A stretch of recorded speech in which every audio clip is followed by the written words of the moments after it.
I am reading the next part of this lesson.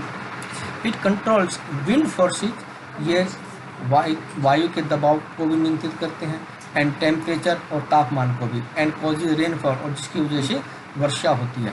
It provides humus to soil, ये मृदा के लिए humus अर्थात उपजाऊ शक्ति भी प्रदान करते हैं.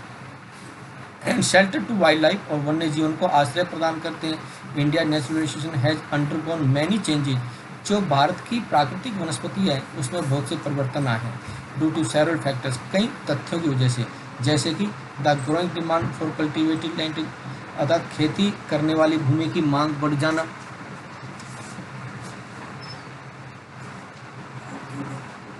The vegetation cover of India in large parts is no more natural in the real sense, जो भारत के अधिकतर क्षेत्र में जो प्राकृतिक वनस्पति है वो इसके बहुत प्राकृतिक क्षेत्र पर उगाई जाती है या बड़े हिस्से में होती है. एक्सेप्ट इन सम इनसेसिबल रीजन, कुछ ऐसे क्षेत्रों को छोड़कर जहाँ पर पहुँचना बहुत कठिन है, जैसे कि Himalaya, hilly region of central India, मध्य भारत का पहाड़ी क्षेत्र, एंड द मरुस्थली, अतः जैसे Rajasthan. The vegetation of most of the areas, अधिकतर क्षेत्रों की जो अधिकतर वनस्पति has been modified at some places, कुछ स्थानों पर इसको परिवर्तित किया गया है और रिप्लेस्ड या इसको बदला गया है, एंड और डिग्रेडेड या इसकी जो गुणवत्ता उसको बढ़ा है उसमें कमी आई है. बाय ह्यूमन ऑक्यूपेंसी, मनुष्य के पेशों की वजह से, उनके कामों की वजह से.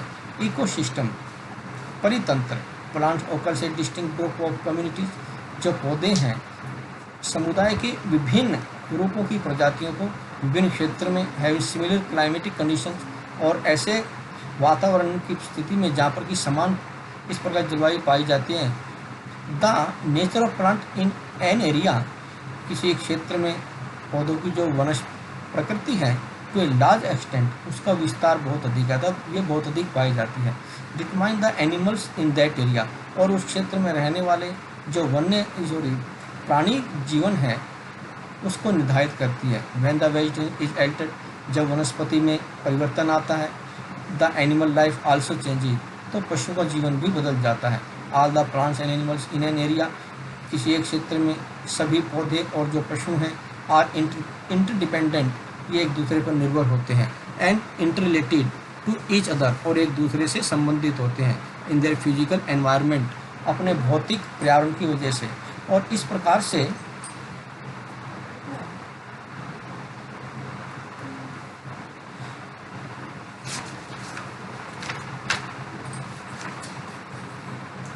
फॉर्मिंग एन इकोसिस्टम, किसी भी परितंत्र का एक रूप तैयार किया जाता है. Human beings are also an integral part of ecosystem, जो मनुष्य है वो भी इस परितंत्र की एकजुटता का हिस्सा माना जाता है. How do human beings influence the ecology of region, किस प्रकार से मनुष्य का जीवन किसी क्षेत्र की एक परितंत्र की वजह से प्रभावित होता है. दे यूटिलाइज द वेजिटेशन, ये वनस्पति का प्रयोग करते हैं, एंड वाइल्ड लाइफ, और वन्य जीवन का. The greed of human beings leads to over utilisation of this resources, जो मनुष्य के लालच है उसने इन संसाधनों का जो बहुत अधिक उपयोगिता को बढ़ावा दिया है. दे कट द ट्रीज, उन्होंने वृक्ष को काटे, एंड किल द एनिमल्स, और पशुओं को मार डाला. क्रिएटिंग इकोलॉजिकल इम्बैलेंस, और परितंत्र का जो संतुलन है वो बिगाड़ कर रख दिया, अर्थात उसको असंतुलित कर दिया. एज ए रिजल्ट, परिणाम सम ऑफ प्लांट्स एंड एनिमल्स, कुछ ऐसे पौधे और पशु have reached the verge of extinction, ये प्राय लुप्त होने की कगार पर आ गए हैं. डू यू नो दैट, क्या तुम जानते हो, a very large ecosystem on land having distinct types of vegetation, अर्थात भूमि पर पाए जाने वाले ये बड़ी मात्रा में जो परितंत्र हैं इसकी वजह से बहुत प्रकार की जो वनस्पति और जो मनुष्य पशु का जीवन है इज कॉल्ड ए बायोम, इसे जीवोम कहा जाता है. द जीवोम्स are identified on the basis of plants, इनकी जो पहचान है पौधों पर आधारित होती है. टाइप्स ऑफ वेजिटेशन, वनस्पति के प्रकार. The following major types of vegetation may be identified in our country, हमारे देश में निम्न प्रकार की वनस्पति की पहचान की गई है. ट्रॉपिकल एवरग्रीन फॉरेस्ट, उष्णकटिबंधीय सदाबहार वन. ट्रॉपिकल डेसिडिस वन, उष्णकटिबंधीय पतझड़ वन. ट्रॉपिकल थॉर्न फॉरेस्ट, उष्णकटिबंधीय कांटेदार वन और झाड़ियाँ. माउंटेन फॉरेस्ट, पर्वतीय वन. और मैनग्रोव फॉरेस्ट और मैनग्रोव वन. फर्स्ट है ट्रॉपिकल एवरग्रीन फॉरेस्ट, अर्थात उष्णकटिबंधीय सदाबहार वन। These forest are restricted to heavy rainfall, इन वनों में बहुत अधिक वर्षा होती है।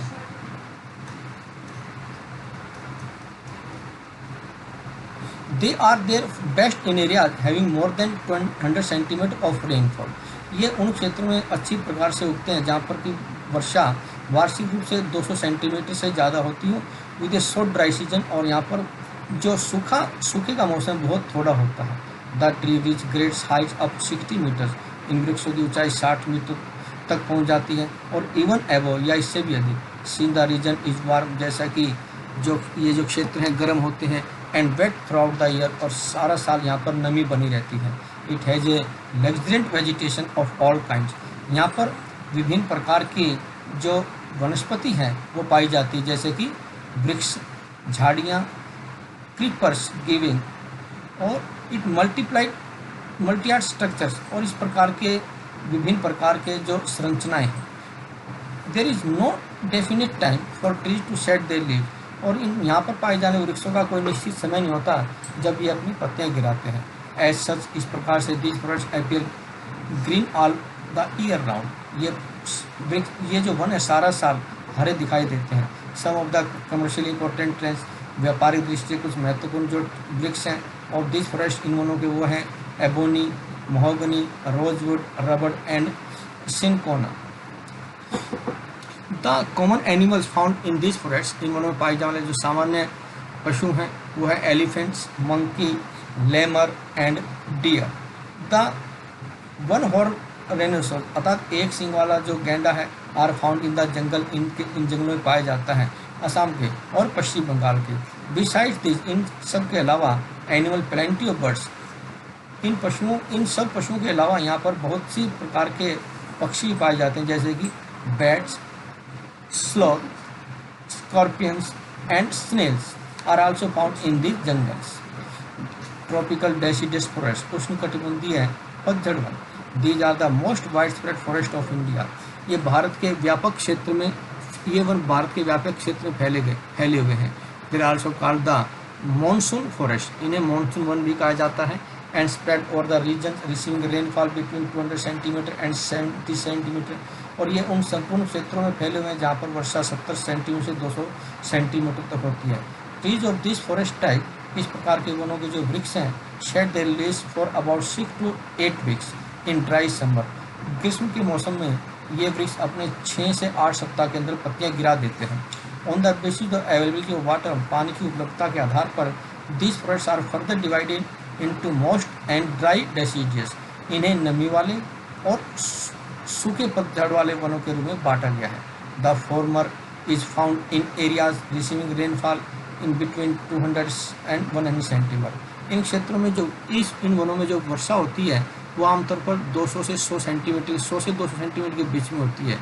दिस फॉरेस्ट एग्जिस्ट, इन वनों में जो पाए जाते हैं, there for mostly in the eastern part of the country, ये देश के पूर्वी भागों में होते हैं। नॉर्थ ईस्टर्न, उत्तर पूर्वी भागों में।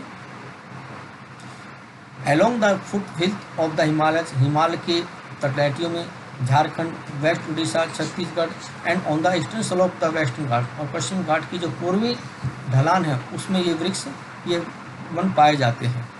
Teak is most dominant species of this forest, इन वनों में पाए जाने वाला जो सबसे अधिक वृक्ष की प्रजाति है वो टीक है। इसके अलावा bamboo, sal, sheesham, sandalwood, kair, kusum, arjun, mulberry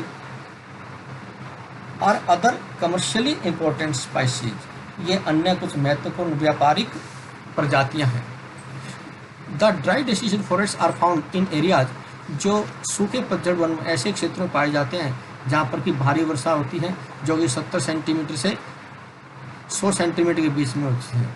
These forests are found in the rainier part of the peninsular plateau, ये जो वन है प्रायद्वीप के पठार के ऐसे हिस्से पाए जाते हैं जो कि वर्षा वाले होते हैं। And the plains of Bihar and Uttar Pradesh, इसके अलावा ये बिहार और उत्तर प्रदेश के मैदानों में भी पाए जाते हैं। ओके बेटा, थैंक यू।